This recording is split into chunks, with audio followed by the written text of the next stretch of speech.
Hello horror addicts, कैसे हैं आप सब। आज मैं फिर से हाजिर हूँ एक नई कहानी के साथ। एंजॉय। आत्माओं की दुनिया से आने वाली हर आत्मा का मकसद किसी को परेशान करना नहीं होता।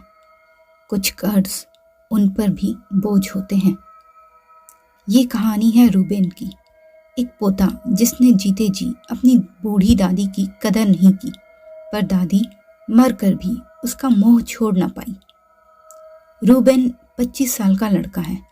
इस छोटी उम्र में ही अपने प्रोफेशन में बहुत सक्सेस पा चुका था, पर मुड़कर उसने कभी उस घर को नहीं देखा जहां उसका बचपन बीता था। रूबेन के पेरेंट्स की लव मैरिज थी और उनकी डेथ एक कार एक्सीडेंट में हो गई थी। रूबेन की दादी एक सख्त मिजाज की औरत थी।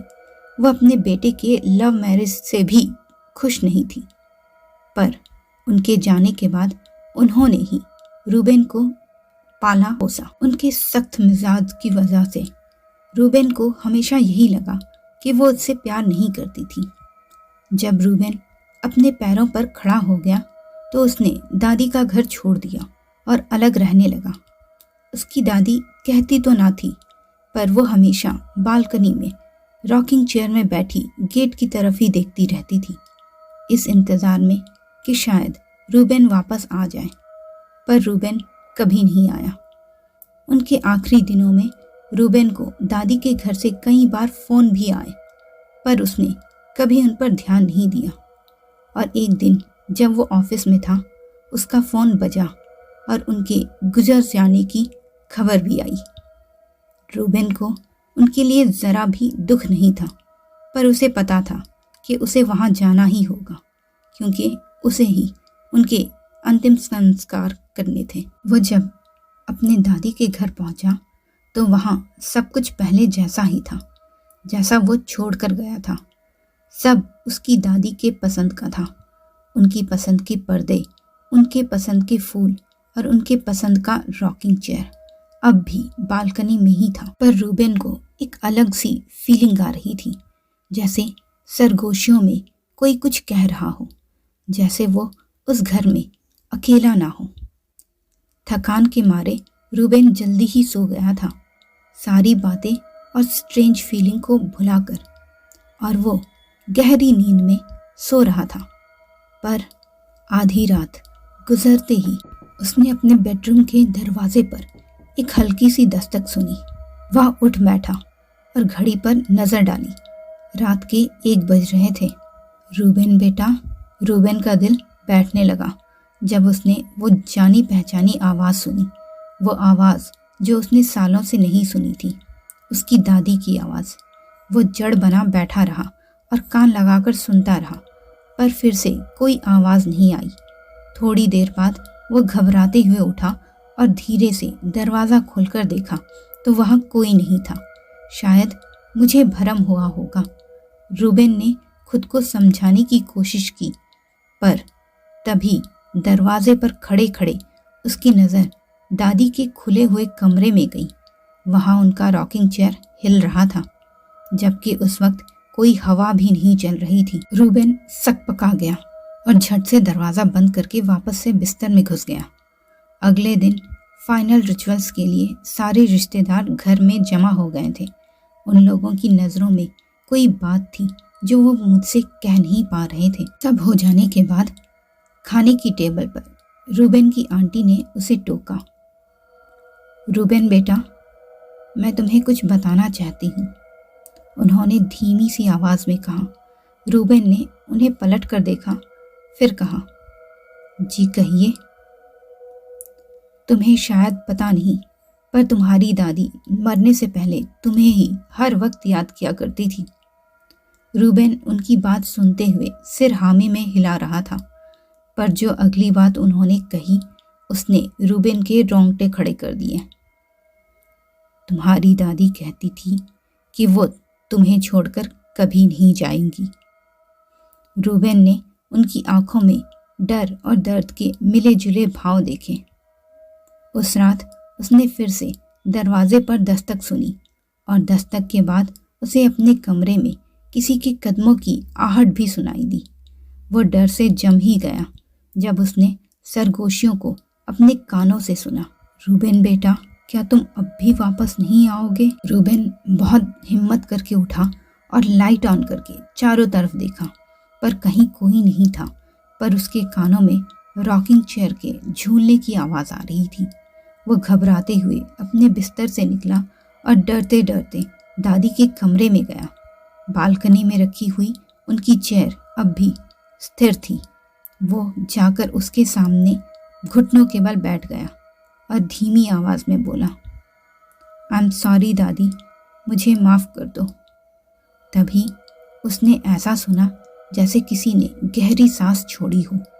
रूबेन ने आंखों के कोने से देखा तो उसे अपने करीब एक साया खड़ा हुआ नजर आया। वो एक औरत का साया था जिसकी कमर झुकी हुई थी। रूबेन उसकी तरफ मुड़ने की हिम्मत न कर सका, पर उसने सुना, बेटा, मैं तुम्हें छोड़कर नहीं जाऊंगी।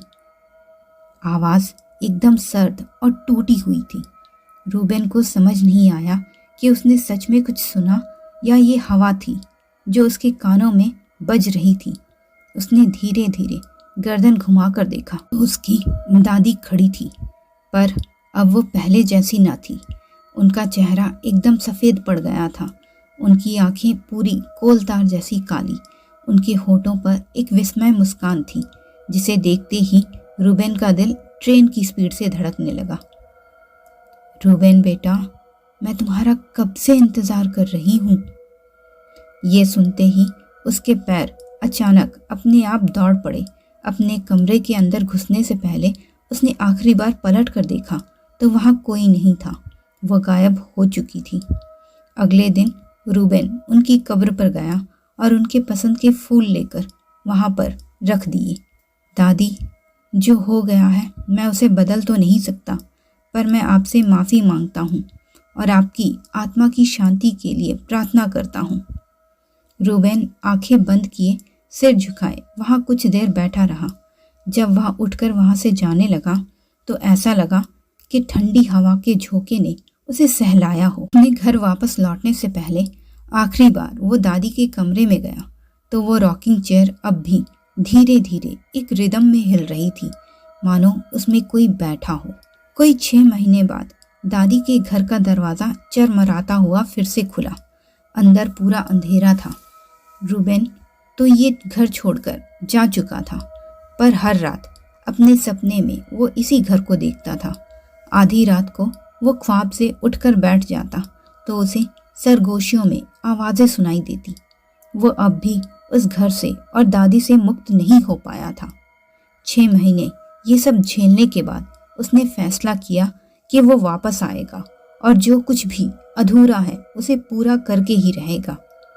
रूबेन ने सब कुछ बताकर चर्च से पवित्र जल और एक बड़ा लकड़ी का क्रॉस भी लिया था। घर के गेट से ही बालकनी में रखी दादी की रॉकिंग चेयर हिलती हुई नजर आ रही थी। डर की एक सर्द लहर उसके पूरे बदन में दौड़ गई, पर वो दोनों चीजें हाथ में लिए घर में घुसा। घर धूल से भरा हुआ था। अंदर का टेम्परेचर बहुत ज़्यादा ठंडा था या सिर्फ रूबेन को महसूस हो रहा था, वो नहीं जानता था। उसने अपना कदम अंदर रखते हुए ही पवित्र जल छिड़का। दादी, उसने धीमे से पुकारा। उसके पीछे दरवाज़ा अपने आप बंद हो गया। रूबेन चौंक गया। उसका कलेजा उसके मुंह को आ गया था, पर वो इस बार भागने वाला नहीं था। वो एक हाथ में क्रॉस लिए दूसरे हाथ से पूरे घर में पवित्र जल छिड़कता जा रहा था। उसे अपने हर कदम के साथ दादी के रोने की आवाज़ सुनाई दे रही थी। जब वो दादी के कमरे को शुद्ध कर रहा था, दादी का पुराना कैसेट प्लेयर अपने आप बज उठा और उसमें से दादी की आवाज़ आई, रूबेन बेटा, दादी को माफ़ कर दो। मैं तुम्हें वो प्यार नहीं दे सकी जो तुम्हें मिलना चाहिए था। मैं बहुत शर्मिंदा हूँ। हो सके तो मुझे माफ़ कर देना। रूबेन के पैर लड़खड़ा गए और वो ज़मीन पर बैठ गया। दादी उससे नाराज़ नहीं थी, ना उसे परेशान करना चाहती थी, बस उससे माफ़ी चाहती थी। पहली बार रूबेन को डर के बदले दुख और पछतावे का एहसास हुआ। दादी, मुझे भी माफ़ कर दो, मैं आपको समझ नहीं पाया। रूबेन बिलक कर कहने लगा। अचानक अलमारी का दरवाज़ा खुला और दादी के पुराने कपड़ों में से एक तस्वीर अपने आप नीचे गिरी। रूबेन ने कांपते हुए हाथों से उसे उठाया। वो रूबेन और दादी की हंसती हुई तस्वीर थी।